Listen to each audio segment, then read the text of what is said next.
5 मई को मेरी शादी हुई, 5 अगस्त को मेरे पति को मार दिया।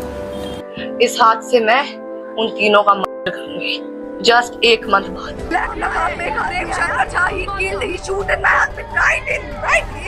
और मेरा हस्बैंड दौड़ के मेरे तरफ आए, मैं उनके तरफ गई, मेरे गोदी में आके गिरे मेरे हस्बैंड। गिड़गिड़ाते हुए इस लड़की के सगे बाप ने ही इसकी जिंदगी बर्बाद कर दी।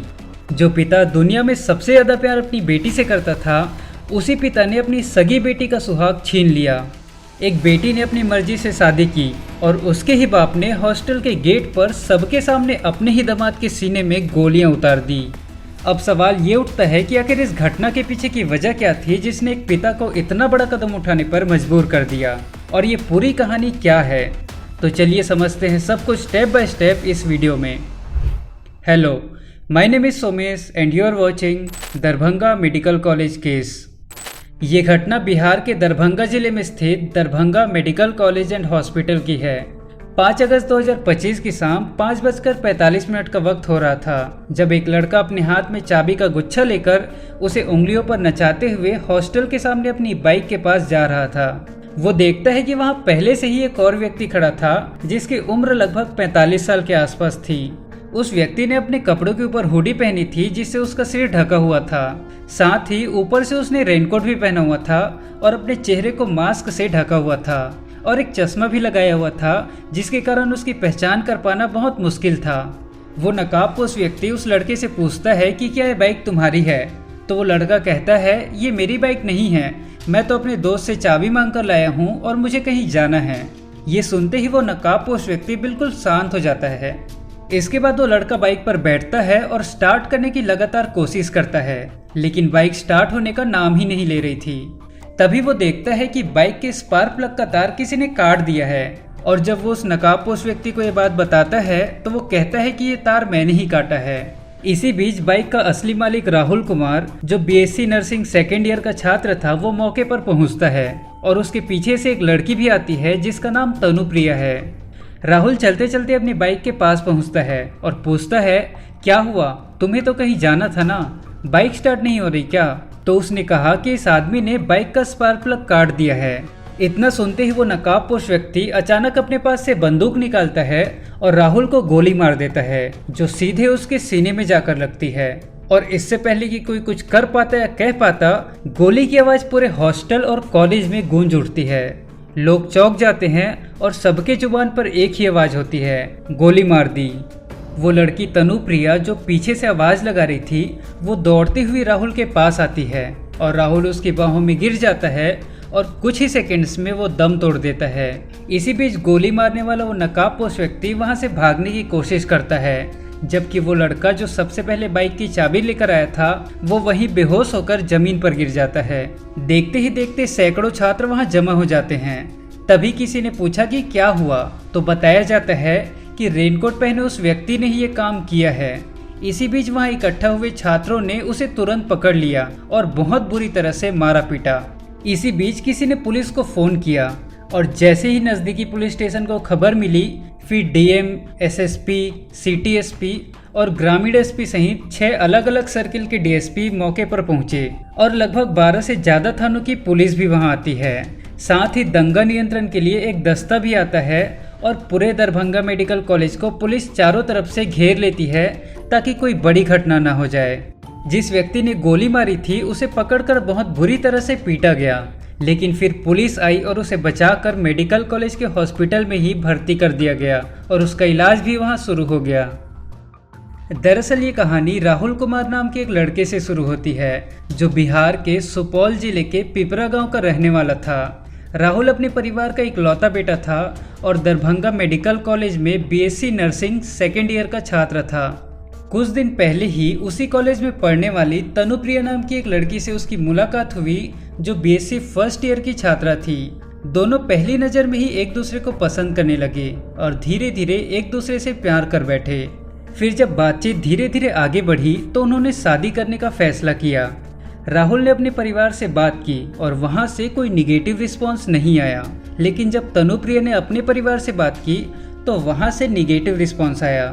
दरअसल तनुप्रिया ऊंची जाति की थी और राहुल नीची जाति का, यानी दोनों की जातियों में कोई मेल नहीं था। इसीलिए उनके परिवारों के बीच सहमति नहीं बन पा रही थी। इसी दौरान 26 अप्रैल 2025 को मौका मिलते ही राहुल तनुप्रिया को अपने साथ लेकर निकल जाता है। इसके बाद लड़की के परिवार वालों ने नज़दीकी पुलिस स्टेशन में जाकर एक शिकायत दर्ज करवाई, जिसमें उन्होंने बताया कि उन्होंने अपनी लड़की को एक बुलेट बाइक पर बैठे हुए देखा था और उसका अपहरण कर लिया गया है। इसीलिए वो इस मामले की गंभीरता से जांच करने की मांग करते हैं। पुलिस ने तुरंत एफआईआर दर्ज की और उसमें लड़के के पिता सहित उसके परिवार के कई सदस्यों के नाम भी लिखे। अब पुलिस उन दोनों की तलाश में जुट जाती है, लेकिन इसी बीच राहुल और तनुप्रिया ने मंदिर में शादी करके अपना रिश्ता पक्का कर लिया। फिर शादी के बाद मौका मिलते ही 5 मई 2025 को कोर्ट मैरिज भी कर लेते हैं।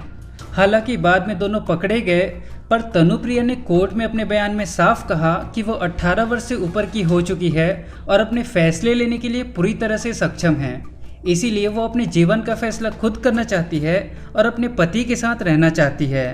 कोर्ट ने भी उनकी इस बात को माना, क्योंकि कानून के मुताबिक अगर दोनों बालिग हैं तो वो जाति पाति की परवाह किए बिना शादी कर सकते हैं। लेकिन तनुप्रिया के परिवार वालों को ये बिल्कुल भी स्वीकार नहीं था। इसीलिए राहुल और तनुप्रिया दोनों डरे सहमे से पुलिस थाने में भी अपनी सुरक्षा की गुहार लगाते रहे कि उनकी जान को खतरा है।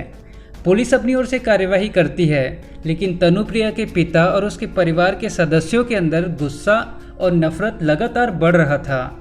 आसपास के लोग भी उन्हें टोकते थे और कहते थे कि तुमने इतनी मेहनत से अपनी बेटी को पढ़ाया लिखाया और अब वो एक छोटी जाति वाले लड़के के साथ चली गई, आखिर तुम चुप कैसे हो। तनुप्रिया के पिता जो एक क्लिनिक चलाते थे, वो खुद भी इस बात से बेहद परेशान रहने लगे। क्लिनिक में जो भी मरीज उनके पास आता, ज़्यादातर इसी मुद्दे पर बात छिड़ देता। कभी कभी कोई नई बात भी करता तो उसे ऐसा महसूस होता मानो सब उसकी बेटी के बारे में ही सोच रहे हों और उसी पर निगाहें गड़ाए हों। इसी कारण वो मानसिक रूप से और भी परेशान रहने लगा। फिर उसने 5 अगस्त 2025 की तारीख तय की और सुबह सुबह दरभंगा मेडिकल कॉलेज के हॉस्टल के बाहर जाकर खड़ा हो गया, ठीक उसी जगह जहां अक्सर वो बुलेट मोटरसाइकिल खड़ी रहती थी। वो सुबह करीब 11 से 12 बजे के आसपास वहां पहुंच गया था और कई घंटों तक लगातार इंतजार करता रहा कि कब राहुल हॉस्टल से बाहर निकलेगा, लेकिन राहुल नहीं आया। हालांकि उसका दोस्त बाइक की चाबी लेकर वहां आ गया था और बाइक लेकर जाने वाला था, लेकिन उसने पहले से ही बाइक के स्पार्क प्लग की तार काट दी थी ताकि बाइक स्टार्ट न हो सके। इसी बीच मौके का फायदा उठाकर लड़की के पिता ने अपने दामाद राहुल को गोली मार दी और उसकी हत्या कर दी। घटना के बाद उस लड़की ने चीख चीख कर रोते हुए कहा कि उसके पिता ने उसके पति को गोली मारकर हत्या कर दी है। ब्लैक नकाब में एक आदमी आया और मतलब उसके पास एक बंदूक था, वो दिखा के। ब्लैक आदमी कौन था? वो पूरा मेरा पापा है, Prem Shankar Jha. He killed, he shoot and my husband right here, मेरे आंखों के सामने। उसने अपनी बहन, माँ और भाई को कॉल किया, लेकिन कोई भी मदद के लिए नहीं आया। उसने इंसाफ की मांग की और कहा कि अगर जल्द ही उसे न्याय नहीं मिला तो वो गलत रास्ता अपनाने के लिए मजबूर हो जाएगी। और ये बयान सोशल मीडिया पर तेजी से वायरल हो गया। वहीं भीड़ ने उस व्यक्ति को पकड़कर बुरी तरह से पीटा। फिर पुलिस ने उसे बचाकर इमरजेंसी में भर्ती कराया। शाम 5 बजे से लेकर 7 बजे तक उस मेडिकल कॉलेज की सारी सेवाएं ठप हो गई थी, क्योंकि छात्र बेहद गुस्से में थे और न्याय की आवाज़ उठा रहे थे। अंत में एफआईआर दर्ज हुई, जिसमें लड़की के पूरे परिवार वालों का नाम दर्ज किया गया और फिलहाल पुलिस इस मामले की जांच पड़ताल कर रही है। लेकिन लड़का और लड़की के एक फैसले ने उन दोनों परिवारों की जिंदगी में तबाही मचा दी है। लड़का अपने परिवार का इकलौता कमाने वाला था और उसकी जिम्मेदारियां भी बड़ी थी। वहीं लड़की की जिद की वजह से उसकी पूरी फैमिली अब मुश्किलों से घिर चुकी है और शायद अब सलाखों के पीछे ही उनकी जिंदगी कटेगी। जब तक मुकदमा चलता रहेगा, दोनों परिवार दिक्कतों और तनाव में उलझे रहेंगे। जैसे ये घटना सोशल मीडिया पर पहुंची, लोग अलग अलग तरह के रिएक्शंस देने लगे। कुछ लोग लड़की के समर्थन में हैं और कह रहे हैं कि जात पात अब पुरानी बात है, लड़की के पिता को ऐसा नहीं करना चाहिए था। वहीं कुछ लोग लड़की के पिता के फैसले की सराहना कर रहे हैं और उनकी तारीफ कर रहे हैं। वो कहते हैं कि क्या लड़की को इसी दिन के लिए उन्होंने पढ़ाया लिखाया था। अब समाज के इन दोनों हिस्सों में से कौन सही है और कौन गलत, ये कहना तो बहुत मुश्किल है, क्योंकि दोनों पक्षों की अपनी अलग अलग दलीलें हैं। और आपको क्या लगता है, कमेंट्स में ज़रूर बताएं। फिलहाल आज का केस यहीं समाप्त होता है। ऐसे ही इंटरेस्टिंग क्राइम केसेस देखने के लिए हमारे चैनल को सब्सक्राइब करें। हम फिर मिलेंगे एक नए केस के साथ। तब तक के लिए नमस्कार और ध्यान रखिए।